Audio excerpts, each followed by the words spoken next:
membuat kondisi dan situasi yang melakukan penangkapan terhadap orang yang diduga pelaku BBM.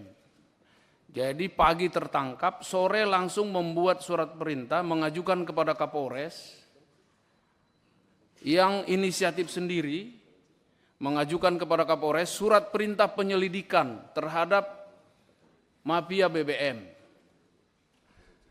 Nah, menjadi lucu dalam penelitian para hakim dan pemeriksa bahwa tindakan yang dilakukan oleh Ibda Rudy Soek ini hanya untuk memframing bahwa dia tidak bersalah dan selalu mengakui bahwa tindakan yang di karaoke ini adalah dalam rangka anef kasus BBM.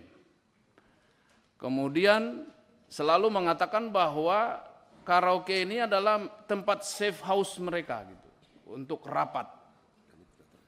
Tetapi pemeriksa dan hakim disiplin tidak bisa membuktikan itu, dan justru sebaliknya informasi berdasarkan pemeriksaan semua saksi-saksi termasuk pegawai karaoke, manajer karaoke, dan Kasat Reskrim yang hadir, yang pada saat itu hadir, dan 3 polwan ini. Dan mereka disidangkan secara terpisah, secara split, perkaranya di split.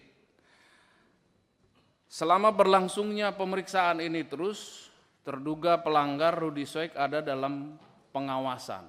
Pada saat dilakukan pemeriksaan ini, ternyata Ibda Rudy Soek ini memfitnah juga anggota Propam yang menangani perkara ini. Mengatakan bahwa anggota Propam inilah yang menerima setoran dari pelaku BBM. Nah, anggota Propam ini juga tidak menerima dan membuat laporan polisi, mengadukan Ibda Rudy Soek, dan itu diproses juga. Setelah diproses, disidangkan bahwa Ibda Rudy Soek juga tidak mengakui menyebutkan itu, tapi itu ada rekamannya. Dan akhirnya didisiplinkan dengan hukumannya adalah perbuatan itu perbuatan tercela.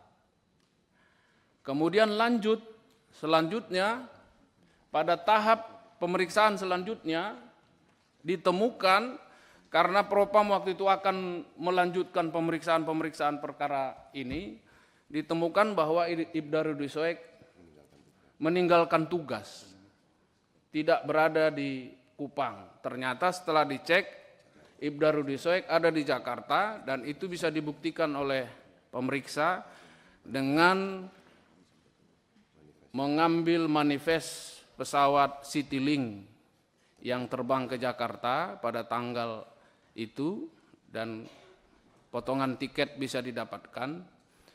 Dan setelah disidangkan, Ibda Rudy Soek juga tidak mengakui ini, menyangkal juga, saya tidak pernah ke Jakarta. Disidangkan dan dihukum. Selanjutnya, kasus yang dilakukan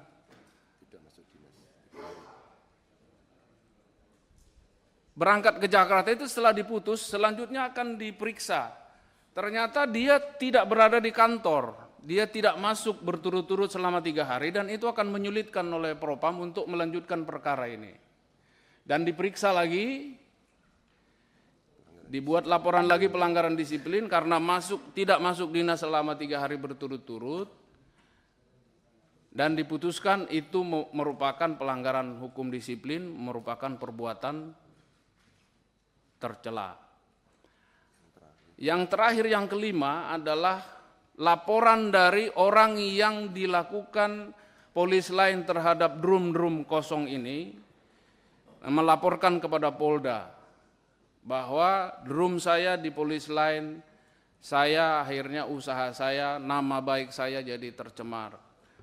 Itu juga diproses oleh Propam, dan itulah kasus yang kelima, pelanggaran SOP yang melakukan tindakan penyidikan tanpa administrasi penyidikan dan tanpa prosedur yang dikenakan tindakan KKEP.